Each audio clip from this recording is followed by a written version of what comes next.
शिवसेनेचे माजी नगरसेवक अक्षय ठाकूर, आनंद ठाकूर आणि त्यांच्या शेकडो समर्थकांनी आज डॉ. जितेंद्र आव्हाड आणि जिल्हाध्यक्ष मनोज प्रधान यांच्या उपस्थितीमध्ये राष्ट्रवादी काँग्रेस शरदचंद्र पवार पक्षामध्ये घरवापसी केली आहे. अक्षय ठाकूर आणि आनंद ठाकूर हे पूर्वी राष्ट्रवादी काँग्रेसमध्येच होते. काही महिन्यांपूर्वी त्यांनी शिवसेना पक्षामध्ये प्रवेश केला होता. आज त्यांनी राष्ट्रवादी काँग्रेस शरदचंद्र पवार पक्षाच्या ठाणे जिल्हा मध्यवर्ती कार्यालयामध्ये आपल्या शेकडो समर्थकांसह पक्षप्रवेश केला आहे. यावेळी डॉ. जितेंद्र आव्हाड म्हणाले, अक्षय ठाकूर, आनंद ठाकूर हे काही काळासाठी इतर पक्षात दौऱ्यावरती गेले होते. ते पुन्हा आमच्याकडे आले आहेत. अक्षय ठाकूर यांचे आजोबा माधू काना ठाकूर हे ठाणे महानगरपालिकेच्या पहिल्या निवडणुकीत विजयी झाले होते. आनंद ठाकूरही नगरसेवक होते. आता अक्षय ठाकूर हे आमचे प्रभाग क्रमांक 24चे उमेदवार असणार आहेत, असं त्यांनी सांगितलं आहे. दरम्यान शरदचंद्र पवार आणि डॉ. जितेंद्र आव्हाड यांची सर्वसमावेशक आणि विकासात्मक विचारधारेवरच आपल्या परिसराचा विकास होऊ शकतो याची आपणाला खात्री पटल्याने आपण हा प्रवेश केल्याचं अक्षय ठाकूर यांनी सांगितलं आहे.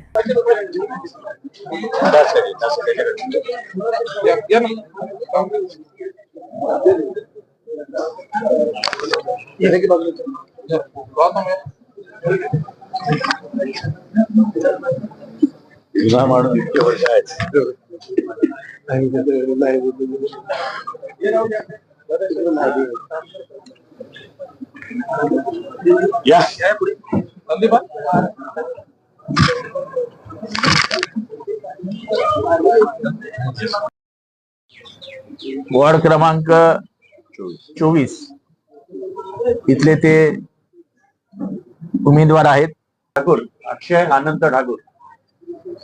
यांचे वडील 1986च्या पहिल्या बोर्डात आजोबा माधू काना ठाकूर हे प्रचंड दानशूर व्यक्तिमत्व म्हणून पूर्ण परिसरामध्ये सुपरिचित होते. त्यांचा मुलगाही आनंद ठाकूर हे देखील नगरसेवक होते आणि हा देखील एनसीपीचा नगरसेवक होता.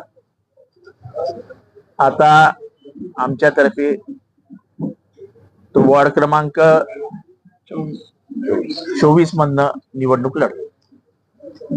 मेरी तो विक्रांत चौहान से कोई बात नहीं होती है और मैं फिर से अभी मैंने टीवी पे देखा, मैं फिर से अभी बाहर जाके उसको फोन लगाऊंगा, जितना हो सके मनाने की कोशिश करूंगा.